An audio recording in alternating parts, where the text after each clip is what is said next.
How you doing? I'm so good. And wow, not a Dan I was expecting. It's a totally different Dan. It's Dan Jackson. Same place of work, but different surname.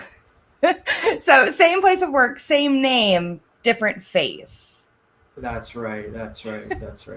And last name. I love that. It's true. I did know you were coming because we did do all the marketing around it. Right. How's your day going? Oh, it's going really good. Really busy. Lots of things to do. Lots of meetings. Excited about the show. I've been watching this show for since late 2020.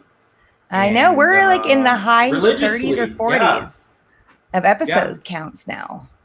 Yeah, and I'm excited to be on officially. I was on once, but it was more of being interviewed. But I'm kind of co-starring today in place of Dan. Oh, no, you are starring. I am the co-star. No, you're the main attraction. Are you kidding me? Oh my gosh, you just came here for the compliments. I know, right? Where is the other Dan? Where is the other Dan? Boss Dan. There you go. He's somewhere in Western Texas, I think, in his Winnebago, traveling the state. I think he's as far as I know, he's in the forest somewhere. I hope he's tuning in on his cell phone if he has reception. But he's gonna start trolling you in the comments. Yeah, I hope not. But so no pressure. That's awesome. Pressure. No pressure. We're just here to have fun. That's what Live with Dan's all about. Unfiltered thoughts. Right? Yeah, that's right. That's why I tune in so much. It's got that air of kind of, genuineness. So I've always been tuning in. It's glad to be on. I'm glad to be on. Just a quick overview of the agenda. So what we'll do today is I have someone on from Canada. So it's going to be a person that I've kind of went through the industry with. His name's Sean Copeland.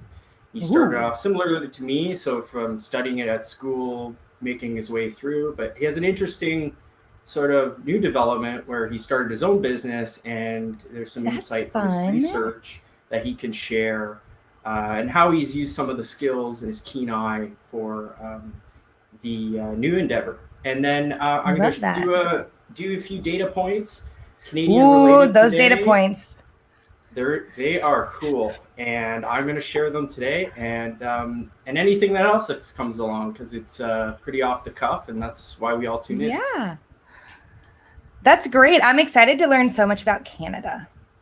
Yeah, are you? Are you going to learn that much, though? I don't know if we're going to be extolling wisdom about Canada, but anything that you say is wise. It's been said. Yeah, it's been said. But before we jump in, I do want to chat about, I lost my shoe. I do want to chat about some stuff we have coming up, because not only do we have Live with Dan every week, we always have a packed agenda of content. And on Monday, we have something that I am the host of. You're the host of this, called QuestionPro Office Hours, where you literally can jump on live and ask us any question you want. I bring in some of our head sales guys, some of our, customer success team. And if you can't figure out how to change a logo, you don't know where a color is, or how to analyze something, we are there. It's literally live support desk. So it's super fun, and it's about an hour every month. We just do open office hours. So sign up and submit your question ahead of time if you already know what it is, or just jump on live. And trust me, we could answer anything, the toughest questions in life. Anything. I promise you. What is the goal? What is life's purpose? What really where deep to change philosophical the logo? questions I'm going to throw in. I took a couple years of philosophy. I could probably throw in some Kant, and that's about all I got. Very handy in the tech world. Yes.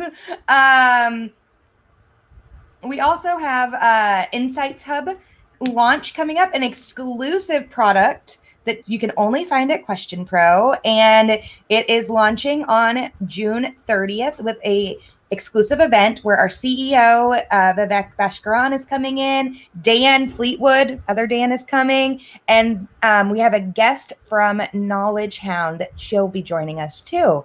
And so you definitely want to sign up for that. We will be streaming that live also across all our channels, but you can also join us on Zoom for a little more intimate experience. And then you can also, wow, so many things happening at QuestionPro. Every other Tuesday, you can log on and listen to our Work at Life podcast series, all about the first female recession, especially in America. It is estimated that women will lose over $600,000 of income in their lifetime based on the last year. So Sonia Lucina, our president of Workforce, has been diving into that every week, and it's just crazy information. So join us. Awesome. Lots of stuff to tune in. I'm really excited about Insights, guys. Yeah, lots of stuff going on. So tell me about what you've been up to, though, DJ. You are now our director of Canada? Managing director of Canada. And big responsibility, big opportunity. I've been here since November of 2020. Okay. And there's lots of traction and lots of marketing buzz up here, and it's amazing. So we have big clients. We have City of Vancouver, City of Calgary. We have government clients like Prince Edward Island. So lots of good opportunities here, and I'm loving it. That. And now, are you Canadian, Torontian, no. Montrealan? Torontian? No. Torontonian? Torontonian? I like it when Americans say Toronto. It's always Toronto. It's they emphasize heavy on the O's. Toronto. It's like it's spelled. It's like in Canada we say Toronto. Toronto, like with an A. Or the kids call it the Six or some other trendy thing. The Six? What? Don't get me started on that. You're like those hooligans, those youths out there. But yeah, it's great. I think you were saying something about you were trying to make it up to Canada. Down in Texas, I would say like Canada's north, but not everyone knows where Canada is necessarily. That's such a sad fact. But I also have some like fun thing, like I don't know a ton about Canada. Like poutine, I really enjoy, and like Ryan Reynolds is really lovely. But I couldn't really tell you on a map where Toronto is without like looking at the map. Well, that's interesting that you say that, because I have an interesting data point about Americans, and I think this is more in the West in general with geography. And I don't know if the Americans are the greatest at geography, and I don't want to make anybody really mad, but I'll share you a little data point here. And this was, can you see that? It's coming. Oh. Yeah. So this was. Do you see that? Yeah. So this was a survey that I went out to Americans to ask them where Ukraine was on a map, and it was 2,300, I think, that were asked. And this is every dot represents where they've chosen on the world map. So as you can see, Ukraine is about here, and then you have sort of Mongolia, some people doing the middle of Australia, and then for some reason, people chose United States as Ukraine. So I don't, not the greatest in geography, but similar to Canada as well. We're not the best at it. I assume if I just get in the car and I drove north, I would run into it at some point. That's a good plan. I think. Thanks. But that's exciting. I love it, like hearing all about our new regions. We cover a lot of places, which I think sometimes people don't know that we are literally worldwide, everywhere from Dubai to the UK to Brazil, Portugal, Australia, New Zealand. Right. We have some partners in New Zealand. I always say I'll volunteer as tribute if we have to go, build out that New Zealand market. Yeah, right. But okay, so what else do we got going on today? Okay, I want to get right to it. I want to introduce an old colleague of mine, and it's great to kick back up our conversations. And I'm going to introduce Sean, and I'll pull him in now. How you doing, Sean? I'm doing great. How are you guys? Yeah, doing amazing. Hosting the show. Looking forward to talking to you. Crystal's doing good, I assume. Oh yeah, I'm great. I'm just hanging out on Live with Dan. Just hanging out. Couldn't be better. Couldn't be better. Yeah. So how you doing, Sean? Everything good? I think you're not far from me. You're in London, Ontario, so that's probably like 100 kilometers southwest. Yeah. It's a good 2-hour drive. Yeah. 2 hours. There we go. I was like, I don't know what kilometers are. You gotta put it in. Oh yeah. I don't know what that means. I'll just nod my head. Yeah. Cool. So I guess we can get right into it. I want to ask you a few questions, and I think we could just talk candidly about anything. Feel free to just share your opinions. But I wanted to really dig down. I think we had a similar, how we got into the industry, how we navigated it. Tell me a little bit about your journey in research and how you ended up at Goodfind.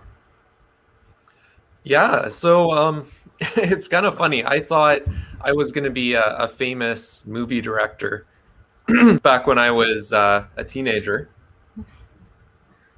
and clearly that didn't work out.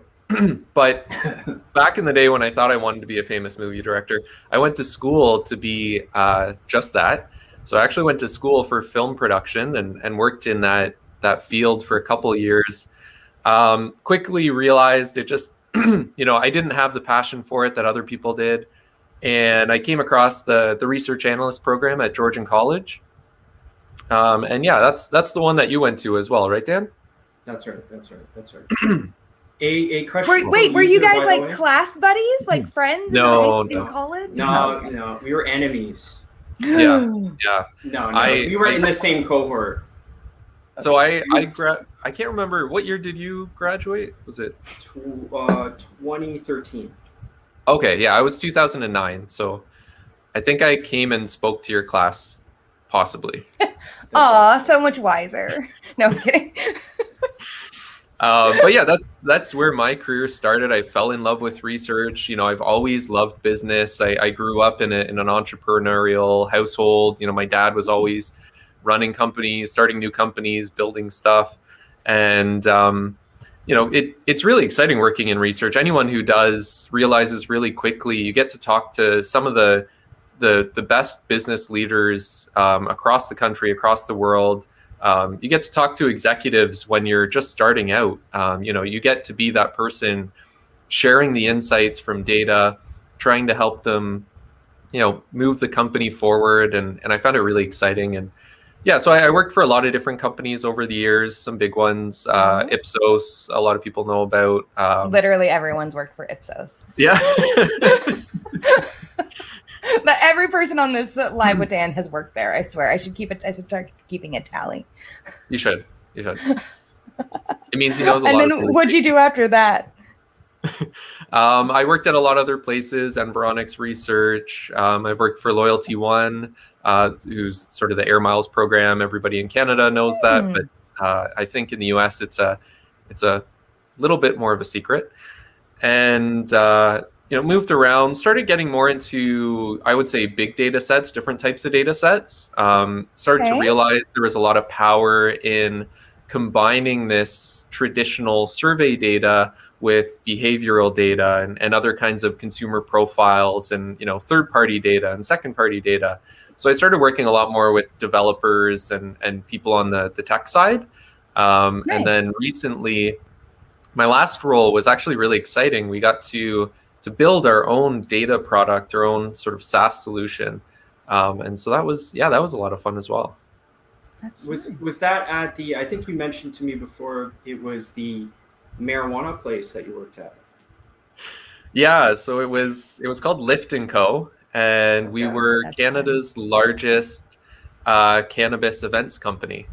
We That's had about awesome. we had about 25,000 or so people come to our events from across Canada. A lot of people came up from the US. Really great events that we held, but we also had a reviews platform so people could go in and tell us how they felt about different products that were on the market. So there's tons and tons of data for us to use, and that's really why I joined 2 years ago. Yeah, and I gotta ask, like, what was the catering like for that? Were there a lot of hungry people at those events? We tended to under order on the cookies for sure. Yeah. Or over order, no, yeah, under order. Tend to, yeah. So my next question would be around sort of your new venture. I know you're always a researcher. You went through the industry, but then you kind of took a wholly different turn. And was that, and it's Goodfind Toys, and I just want to know a little bit more, like, how you got started. Was it always a love of, that, collectibles and toys? Just tell me a little bit about that. Yeah, I've always had a bit of a fondness towards e-commerce. When I was 12, I got my first Beanie Baby. And it was my He's little admitting sister. it live on a live show, guys. That's a strong, He's not ashamed. Yeah. It's good. My first of many. And so it was my little sister. She got me this Beanie Baby for Christmas, and I was like, oh, thanks. Like, it's kind of cute. She's 6 years younger than me. Like, it was cute of her to do it. But at the same time, eBay was really taking off. And so I was trying to get her something for Christmas. And I don't know if you guys remember Furbies. Yes. Oh, I remember them. Awesome. Sorry, that was my face. So got really they were serious. selling for like $20,000 to $30,000 on eBay. And I was just like, as a 12-year-old, I was like, how is this possible? Why is this happening? And so I started talking to my dad, and he's like, well, supply and demand. And I was like, oh, interesting concept. And so I started buying a whole bunch of Beanie Babies bulk. So, I'd buy like 50 to 100 at a time from people just trying to clear them out. And then I would take my own photos and I would upload them onto eBay and pretend I was him, essentially, because you can't do that stuff as a 12-year-old. And I did that for years. So I, moved on to electronics and computers and all kinds of stuff throughout college. And it was always sort of a thing on the side. But I always had a soft spot for toys, for sure. And I think that's probably what led me to build Goodfind Toys. The last company I was working with got hit really hard by COVID, like any events company would. So unfortunately, that company doesn't exist anymore. But it did offer a great opportunity for me to reflect. And I looked around and said, I think I want to turn this into more of a full-time business, a full-time thing. And I can't say my wife loved the idea at first. We have a 9-year-old kid, and we had a home together, and sort of depended on those incomes and that lifestyle. But after a few cold drinks, sitting on the patio, thinking about life and reflecting, we packed our stuff up, sold our place in Toronto, moved to London, bought some space here for me to warehouse all the toys, and that's what we did last August. And since then, it's become my full-time gig. That's amazing. Awesome. That's so amazing. I know we talked a bit before. Was it and about specifically about the the target audience and the demographics that use your site? Is it because it varies now with millennials, buying a lot of these things, and which typically used to be younger people? How do you, how did you manage to, properly sell to them or properly market to them, being so wide of a demographic? Yeah, so one thing I noticed early on when I was doing some market research for my business is that there were all these subreddits. And I don't know if you guys are familiar with Reddit or use it at all, hopefully. Yes. But when you get into these subreddits, like they're very niche topics, right? So there was a subreddit about Skylanders, which I'm assuming you haven't heard of. There was a subreddit. I have Yeah? heard of it. I have nephews. And isn't it like the my brother game with a lot of these things. Yep. Yeah. He's 9 years older than me, and he's a avid collector. You go in his room, and it's just full of everything that was on your site, and that was another interesting point. But please go on. I'm gonna have to talk to him then. So I noticed that there were all these subreddits, and there were also Facebook groups. Like, you know, one of the Facebook groups I came across was GI Joe Collectors of Canada, and I was like, that's pretty specific. So I started joining these groups and doing a bit of ethnography, and realized that a lot of the pain points that they were talking about existed way back when I was 12 years old and eBay started. You know, things around shipping and like how do you package an item and find an item and all this kind of stuff. And I realized really quickly that there's still a huge opportunity in this space because the retailers that serve them really weren't built around collectors. And collectors can be anybody. You know, everybody has that ability to be a collector. And I think when we think about collectors, we immediately think about those people who collect, you know, 300 Star Wars action figures and have a room dedicated to it. But that's not every collector. Right. That's awesome. And individual stores, right? And they don't cater to that wide breadth that you're talking about. So, for instance, I think you were talking earlier about, you know, that store may cater to that person with all those toys and everything. But if someone's looking for a specific type, that's pretty hard to find, right? A very specific thing, right? Yeah. So a collector typically, you know, they're going to be wondering, is there a scratch on the package? Does the package have any compression damage? You know, is the figure or is the collectible painted well? You know, or does it look cross-eyed? Or, you know, like they're very, very particular in what they're looking for. And that's not the way that a Toys R Us was built, or, you know, a Walmart, right? Like you're not gonna, if you walk into a Walmart and be like, can you help me find the one that has just a little bit of extra red paint on the face, and I want to make sure that it doesn't have any dust on it as well. Like they're gonna look at you and be like, just maybe. No, it's a really interesting place to be in, for sure. Yeah. It's fascinating. And you know, in side story, I ordered one off your website last week. So my brother, it was a Back to the Future. I don't know if we could say it. A Back to the Future board game. And he called me last night. No word of a lie. He called me last night. He's like, "Wow, I got to play this with because he has a son and a wife, so they were playing together. So I think it's a cool idea, and so many different people are into that stuff. I was going to ask you, you know, do you ever see research coming into play? I know you have like a creative background with the movie ideas, or do you have sort of now the research career? Do you ever see kind of implementing any of those into your new venture?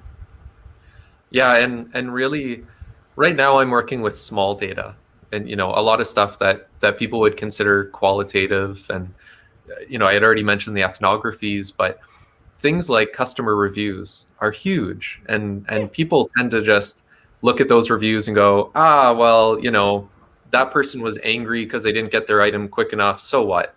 Or, you know, that person was upset because you know, the item came with a slight crease in it. Well, we can't do any better. Who cares? But things like reviews, I'm spending a lot of time going through and combing through those things to figure out how can I improve my operations. So even if I don't agree with it right away, someone experienced it, and there's got to be some way that I can improve my business so that that doesn't happen to someone in the future. And same with sales data, right? So surprisingly, one of my best sellers is plush Care Bears. And people just love those Care Bears. But I wouldn't know if I didn't have that sales data. Like that just. Yeah. Wait, you didn't think that was going to be your number one seller when you started the company? Oh my goodness gracious! It's the nostalgia, man. Nostalgia. It is. It is. That's right. And the little I know about chatbots, it'd be hard to program one for yours. It's so the questions become so specific, right? It'd be so that's a big struggle that a lot of these businesses have. When you think of the traditional kind of comic book store, is what most people think about when they think about collectibles. I'm kind of the anti comic book store. I carry Peppa Pig. I carry Care Bears. I carry My Little Ponies. I have Barbies, but everything has to have an element of collectability. And when I started this business, I knew I wanted it to be different. I knew the issues that people were facing, but as I get more and more data, I definitely start to realize that there's just so much I can do here. And absolutely, even if traditional survey research isn't something that I'm going to do right away, it is something that I'm going to have to do. And I have that opportunity. Do you think that the film degree or the market research experience has helped you more in your entrepreneurial journey? I would say really it is the market research. Because honestly, over the years, the more consumer research you do, the more you realize that there are people that do certain things certain ways, and there is some predictability to people. And I would say, you get to that point where you're like, I kind of understand why these certain stereotypes exist. Because you're like, the survey just keeps telling me the same thing. I think one of the best surveys I ever did was for Playtex, and they were trying to figure out people's different like sexual preferences at the time, because they had this new like clean wipe thing. Anyway, so in BC, it was like everyone was wild in comparison to the rest of Canada, and then everybody in Manitoba and Alberta, like Saskatchewan, all over there, were like very, very conservative compared to everybody else in Canada. And Dan's looking at me, he's like, yeah, that makes sense. Yeah, America. So the center of the country. So a parallel would be kind of the Midwest, and probably BC would be California-esque, maybe exactly a little more bohemian, and then Toronto's kind of like New York. Yeah. Okay. Yeah. So it kind of like, it just not, you're like, oh, like the data is showing us what everybody knows, but they know it because it exists. It's like chicken and the egg kind of. Exactly. Yeah. And the more years you spend in research, the more you just start to collect that kind of information. And yeah, it's been so helpful just to understand people and marketing, and being able to work with so many awesome people on the marketing side in big businesses has really, really helped me understand how to build my own business. I love that. We actually got a question from the audience. Nice. Oh, there it is. Do you want me to ask? What's an unexpected issue you ran into? So yeah, it looks like Timothy had never heard of compression damage before. So companies like Walmart, let's say, when an item is ordered by somebody, they more or less treat it the same as any item that's been ordered. They have someone that picks that in the warehouse. They pick it off the shelf. They put it into a box. Usually that box is picked automatically by a computer based on the size of the item. And then they seal up the box, they put a label on it, and they send it on its way. So compression damage is when that item has been packed that way, but the packaging of like a toy. So if you take like this toy, for example, it's got a cardboard backer. Right. So if it gets pushed around a lot, then this cardboard backer can crease. Okay. Or if somebody chucks the shipping box, which happens a lot, or steps on the shipping box, which actually happens surprisingly a lot, especially crossing borders, then compression damage is just when that gets crushed down. So it's actually fairly common in the collector space. They talk about buying from Target, Walmart, all those big places, and always complaining that their items show up damaged. Yeah. Gotcha. Yeah, you can imagine, right? And their specific needs are to have it very much perfect, right? If they're collecting it. Absolutely. Yeah, it's not about the toy that's inside the package on its own. It's the package as well. But I would say from an unexpected perspective, for me, that was fairly expected as a collector myself. That's something I was aware of. But something that was unexpected was just the amount of communication that some collectors want. So I run an online store. It's completely online. I do have a phone number people can call, an email that they can send emails to. But I'll often get a phone call from someone saying, asking all kinds of questions about something. And then they'll send me an email and they'll say, hey, can you take additional photos from 8 different angles of this particular item? And then they'll go to the store and they'll buy the item.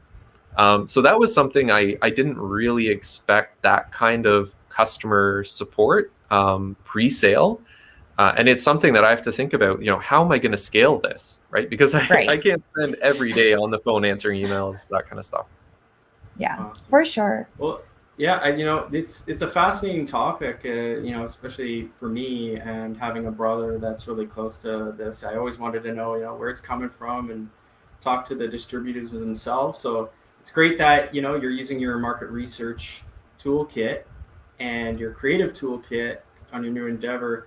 It's great to talk to you today, and we're gonna move on to the next segment. But it was great to see you again. I'm gonna follow up with you later, and see you guys. Talk soon. Bye. Thank you. Thanks a lot. Awesome. That was so great. That was cool.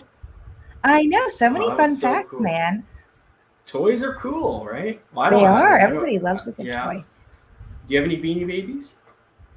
No. But one of my brothers is a collector.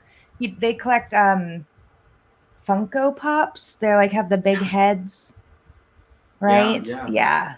I collect coffee cups, but I use them to drink out of. I probably have like 35 coffee cups, and I live by myself, so that's my.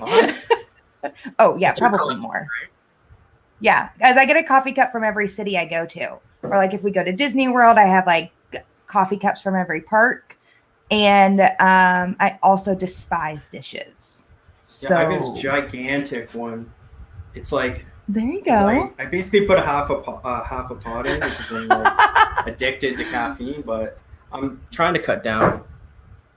I run on. Okay. Caffeine, so you said you had some data points. I got some data points. I got some Canadian specific data points. Let's have a Canada specific. Peek at this.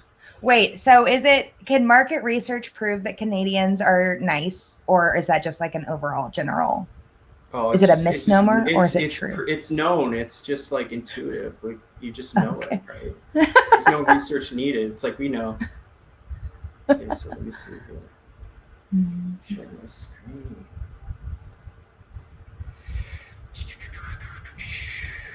You got it? There we go. So we got some really groundbreaking data here. And we are going to, so first we asked, so this is from our QuestionPro instant answers.